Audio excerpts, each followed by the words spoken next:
This One's Wife, the 4 a.m. Fakery. Hello, I'm H.G. Tudor. Fakery is riddled all the way through This One's Wife like the lettering in a stick of rock sold at the seaside. This is as a consequence of the fact that while she regularly talks about authenticity, there is none when it comes to her. She is a shapeshifter, a chameleon, a creator of artifice, although she doesn't realise that she does this. This is as a consequence of the fact that it is driven by her narcissism, and her narcissism blinds her to the behaviours. Many people struggle to grasp this concept that she doesn't realise that she does these things. But the fact is, she doesn't. Yes, she knows what she said, but she believes it. She knows what she does, but she doesn't see it, for instance, as hypocrisy or contrarian behaviour, because her narcissism prevents her from having that level of insight. Quite simply, her narcissism stops her having insight into the repeated fakery.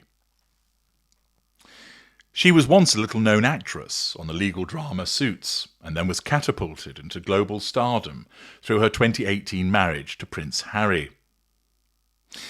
What began, in her mind, as a fairy tale romance quickly morphed into a narrative of rebellion against the British monarchy, which has been chronicled in explosive interviews, a Netflix docuseries, and high-profile media appearances. Yet, beneath the facade of advocacy for mental health, feminism, and racial justice, lies a persistent undercurrent of fakery. She has long been accused of inauthenticity, a performance where genuine emotion is supplanted by scripted drama, personal anecdotes by embellished tales, and vulnerability actually replaced by manufactured vulnerability. The claims of her fakery are not gossip. They stem from observable patterns in her public life, dissected from videos, interviews, leaked reports, i.e. evidence. Her supporters argue that this criticism of her fakery is rooted in racism and sexism. But the fact is, there are concrete examples, time and time again, that demonstrate her chameleon-like adaptability, relying upon fakery to prioritise image over integrity. This One's Wife's history of choreographed, candid moments dates back to her royal days. During a 2019 appearance at the Invictus Games in Sydney, she was caught on camera seemingly tapping her stomach in a pre-planned signal to her friend Jessica Mulrooney, hinting at her pregnancy before the official announcement. The gesture, later revealed in their Netflix series Harry and This One's Wife as a playful code, struck many as contrived, a leak engineered for maximum buzz. Similarly, her 2017 engagement call to Mulrooney, where she dramatically whispered, "It's happening," was exposed as a stage reenactment for a photographer, complete with a rented ring to mimic the proposal. These are not harmless quirks, but they're a pattern of manufacturing intimacy to try to humanise her elite status. In other words, she is a fake. Her pivot to lifestyle entrepreneurship reached a nadir with her March 2025 Netflix series, With Love, Meghan, a glossy cooking and entertaining show meant to showcase her authentic domestic side.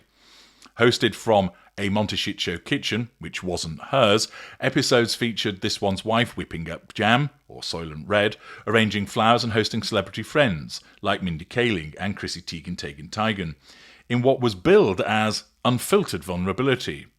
However, it was queasy, exhausting, and it pioneered new frontiers and unrelatability. The fakery was palpable. Her supposed house was of course somebody else's. It was a stage set with pristine counters and props that screamed editorial photo shoot rather than lived-in chaos. One reviewer quipped, "This isn't her house. Are these people her friends? Can she really cook or garden or do any of the things she claims?" It's very manicured, it's entirely forced, and as we have seen, She can't cook, she can't bake, she can't craft. It's more fakery. There was a glaring example in an episode where this one's wife proudly displayed homegrown spring onions, only for viewers to spot sport labels peeking from the bunch. This resulted in many people labelling her a fraud. This echoed earlier gaffes, like her 2025 As Ever Instagram post claiming to harvest fresh produce, debunked by visible supermarket packaging. Unlike Martha Stewart or Rachel Ray, whose authenticity stemmed from genuine expertise, this one's wife is lazy, she lacks ability, and she opts for exaggerated facial expressions and forced charm that comes across as rehearsed because it's baked on fakery. This one's wife's Archwell Foundation and As Ever line are regularly accused of basically being grifts, with unfulfilled promises, such as delayed podcast episodes where her voice was added post-interview to simulate live chats. She has inconsistent business claims, such as inflating her pre-royal resume to include fabricated humanitarian work. This one's wife has called these ventures relatable extensions of her life and dismisses critics. Nevertheless, her polished imperfection feels less like empowerment and more like $1 million worths of illusion. Her storytelling prowess has often blurred into fabrication, turning personal history into marketable myth. A cornerstone example is her resurfaced diary from a 2014 Tanzania trip, where she posed as a humanitarian blogger for the TIG. Photos showed her in designer safari chic, but reports later revealed the journey was partially funded by a luxury PR firm with narratives embellished to portray her as a solo activist. It once again was fakery, as she misrepresented the truth for social climbing. In the 2021 Oprah interview, this one's wife claimed suicidal ideation during her pregnancy with Archie. Yet, Palace insiders and subsequent leaks demonstrated that the timeline was compressed for dramatic effect, with no contemporaneous records of seeking help despite all the resources available. Her 2025 Bloomberg interview doubled down, insisting critics target a caricature. However, she again engages in inconsistencies and fakery, such as retroactively claiming poverty in her youth, while evidence shows a comfortable upbringing. Another viral clip from Nigeria in 2024 showed her mimicking a host's gestures with strained timing, distorting herself to fit the room. There is, of course, the ever-present pregnancy fakery rumours, where there's the maintenance of her utilising a moon bump that apparently has slipped and then has made a popping noise during a particular appearance. Her personas are fake. They're ever shifting, from woke activist to trad wife. Pre-Harry, she created the TIG as a feminist beacon, yet post-reveal Maltese heritage claims for a free 2025 Malta trip, later debunked as tenuous at best, with rumours of sleeping with a photographer for perks. Her accent too morphs. A clipped California drawl in Suits yields to transatlantic posh in royal duties, reverting stateside post-Megxit. In Canada, during Suits, she feigned local ties, BFFing the Mulroonies, only to mock O Canada at a 2025 Canucks game. She's engaged in sticky fingers on suit sets, taking shoes and dresses without return, to Netflix props like £90,000 maternity gowns left tagged for resale. Plagiarism allegations dog her too, with As Ever recipes echoing uncredited sources. She basically engages in fakery. But it's not just performative. It is a survival strategy based upon her narcissism. The fact is that she doesn't know what she is. Her narcissism guides that. And those are just a few of the instances of the fakery that she is engaged in. And one of the most recent flashpoints, of course, in the fake this one's wife discourse erupted just days ago during the Los Angeles Dodgers triumphant World Series win on November 2nd. This one's wife and Harry, apparently long-time Dodgers enthusiasts since relocating to Monte Shitcho, California, shared a jubilant Instagram video of themselves celebrating the victory. In the clip, which you've seen, this one's wife leaps into Harry's arms, plants an exaggerated kiss on his lips, and cheers exuberantly, seemingly a spontaneous moment of marital bliss amid the chaos of victory. However, Nobody has been fooled by it. It's been branded staged and irritatingly performative. The camera angle positioned perfectly to capture their embrace, without the raw disarray of a genuine crowd scene, suggested premeditation. Harry's expression is disinterested and wooden, which contrasts sharply with this one's wife's over-the-top enthusiasm. Once again, people erupted on social media to point out that it is staged, that she set up a camera to record reactions, then put on an act, and that it wasn't spontaneous at all. This one's wife is well known for fakery, and I've given you just a handful of examples amongst scores of instances where she is engaged in this, and as you know from my work, this all comes from her narcissism. But there's another aspect to her fakery that has arisen from the home cinema video.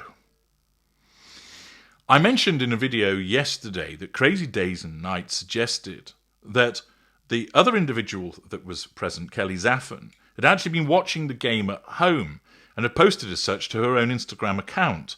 And yet she then appears in the home cinema of the Sussexes, purportedly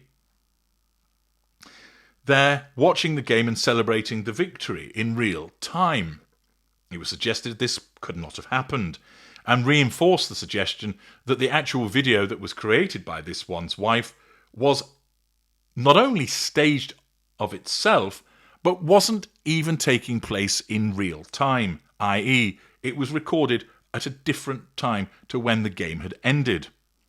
I also pointed out in a video yesterday that the footage doesn't contain any sound that would support that they were watching the end of the game, the triumph that was taking place, which caused me to question, were they even watching the game at all? Perhaps they were watching the advertisements.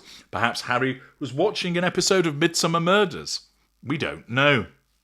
But another blind item that has emerged from Crazy Days and Nights has explained that somebody was able to hone in on a clock which showed that the video was being recorded at 4 a.m, which was not when the game was being screened or any time close to it. Which fits, of course, with the suggestion that Kelly Zaffin was roped in to create the video post-game, and also, as I pointed out, the lack of sound to confirm that they were actually watching the game as it was being broadcast. It would appear that not only was this one's wife engaging in the fakery of over-the-top reactions and embracing Harry for the purposes of performative actions that she could utilise for video footage, but it didn't even take place at the time that she was trying to make it seem, i.e., once the game had actually just concluded. Instead, it was filmed much later. It also raises questions about if they're still up at 4 a.m. and they've got young children, who's looking after them when they're up early in the morning? Remember, this one's wife has repeatedly told us about the fact that she likes to get up and make breakfast for the littles and that she does the school drop-offs, although there's plenty of evidence from individuals stating that they've never seen her at the school doing any drop-offs. Allied with suggestions that this one's wife and Harry like to imbibe in the alcohol and indulge in other recreational pharmaceuticals, which results in rather late nights and consequently late mornings, it would not be a surprise to find them still arsing around at 4 a.m. in the morning, creating video content and acting like they're off their tits, or at least this one's wife, leaving it to the nanny to deal with the children once they wake up. A dereliction of duty, which is hardly a surprise when it comes to the self-absorbed narcissist. Once again, other people suffer as a consequence of the self-absorption and selfishness of this narcissist. Once again, the fakery of this one's wife looms large, caught out by eagle eyes that have zoomed in on the clock to demonstrate that the time was 4 a.m. and in the circumstances that the fakery of this one's wife continues by creating a video for airing on social media which wasn't even contemporaneous. I'm H.G. Tudor. Thank you for listening.